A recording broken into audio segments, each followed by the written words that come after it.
السلام علیکم ورحمۃ اللہ وبرکاتہ نحمدہ ونصلی علی رسولہ الکریم اما بعد فاعوذ باللہ السمیع العلیم من الشیطان الرجیم بسم اللہ الرحمن الرحیم۔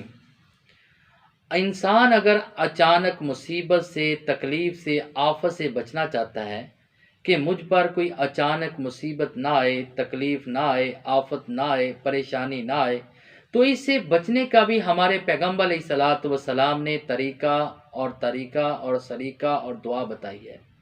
لہٰذا ہم پیغمبر علیہ الصلاۃ والسلام کی اطاعت سے بہت دور جا چکے ہیں۔ آپ کے فرمان کو بہت کم ایسے لوگ ہیں جو اپنا رہے ہیں، آپ کی سنت پر عمل کر رہے ہیں۔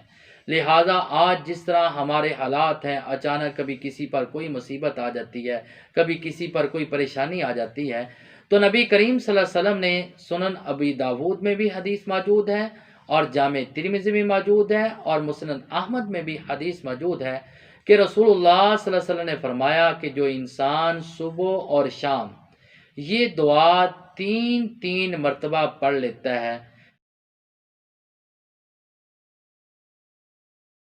بسم اللہ الذی لا یضر مع اسمہ شیء فی الارض ولا فی السماء وہو السمیع العلیم، جو انسان صبح اور شام تین مرتبہ یہ پڑھ لیتا ہے تو اس پر کبھی اچانک کوئی تکلیف، کوئی مصیبت نہیں آتی۔ تو لہٰذا ہمیں خود بھی یہ صبح اور شام یہ دعا پڑھنی چاہیے اور اپنے بچوں کو بھی سکھانی چاہیے۔